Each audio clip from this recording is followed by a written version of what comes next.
ఒక ఆర్టీసీకి మాత్రమే కాదు, అన్ని వర్గాలు, అన్ని డిపార్ట్మెంట్ ఎంప్లాయీస్, విశ్వవిద్యాలయంలో పనిచేసే ఉద్యోగులు, ఇవాళ అవుట్సోర్సింగ్లో పనిచేసే ఉద్యోగులు, చివరికి పోలీస్ డిపార్ట్మెంట్లో దాచుకున్న డబ్బులు, ఇల్లు కట్టుకున్నా, పెళ్లి చేసుకున్నా వాళ్ళకింత రుణం తీసుకునే అధికారం ఉంటుంది. ఆర్టీసీలో కూడా వాళ్ళకు సొసైటీ ఉంటుంది, మీకు తెలుసు అనుకుంటా. రుణం తీసుకునే, రుణం ఇచ్చే పరిస్థితి. ఆర్టీసీ వాళ్ళు రుణం తీసుకునే పరిస్థితి లేదు. పోలీస్ డిపార్ట్మెంట్లో ఉన్నటువంటి వాళ్ళు రుణం తీసుకునే పరిస్థితి లేదు. రిటైర్ అయినటువంటి ఉద్యోగులకు బెనిఫిట్స్ వచ్చే పరిస్థితి లేదు. 4 ఏళ్ళుగా విద్యార్థులకు ఫీ రియంబర్స్మెంట్ లేక సర్టిఫికేట్ వచ్చే పరిస్థితి లేదు. ఇవాళ కళ్యాణ లక్ష్మి కూడా 1 ఇయర్ తర్వాత పిల్లలు పుట్టిన తర్వాత ఎత్తుకొని వస్తున్నారు. ఇవాళ మేనేజ్మెంట్ లేదు.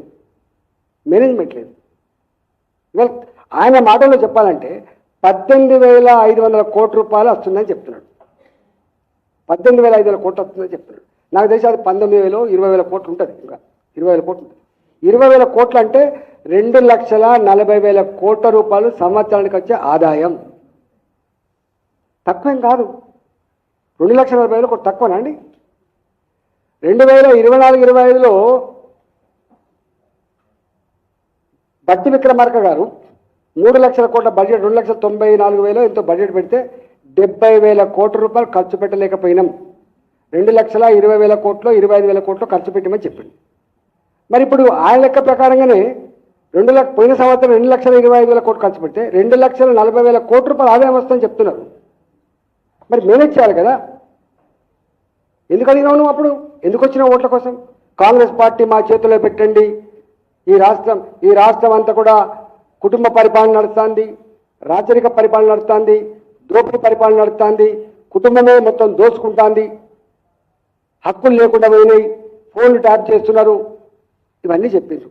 ప్రజలందరూ నిజమే 10 సంవత్సరాల కాలంలో కుటుంబ పరిపాలన పోవాలని, రాచరిక పద్ధతి పోవాలని, దోపిడీ పోవాలని, మీకు తెలంగాణ ఇచ్చినోళ్ళు కాబట్టి మీకు ఇంత ఓటు ఎత్తే మంచిగా వేస్తారని చెప్పి భావిస్తే వాళ్ళు పేలవంగా పరిపాలించాలని చెప్పి నీకు ఓటేసిన కర్మానికి వాళ్ళకు 10 సంవత్సరాలు పడితే నువ్వు 10 నెలల్లోనే ఈ పని చేసినావు. అంటే ఆర్టీసీ పిలువు, మాట్లాడు, అర్థం చేయించు. ఆర్టీసీ కార్మికులు పిలువు, రేపు అవుట్సోర్సింగ్ ఎంప్లాయీస్ని పిలువు, రేపు ఉద్యోగులను పిలువు. నువ్వేం చేయగలుగుతావు చెప్పు. వాడిని రాగానే నాకు తెలిసి మా ఉద్యోగులు కావచ్చు, మా ఆర్టీసీ కార్మిక గొప్పతనం చెప్తాను నేను.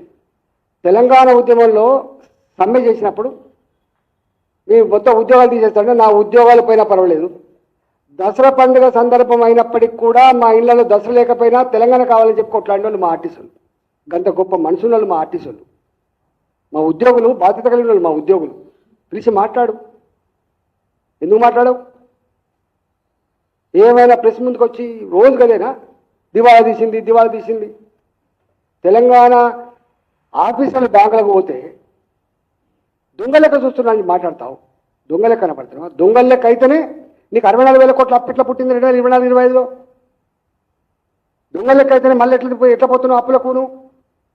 నిన్న వచ్చి అనౌన్స్ చేసిపోయిండు. నిన్న గడ్కరీ గారు వచ్చి అనౌన్స్ చేసిపోయిండు.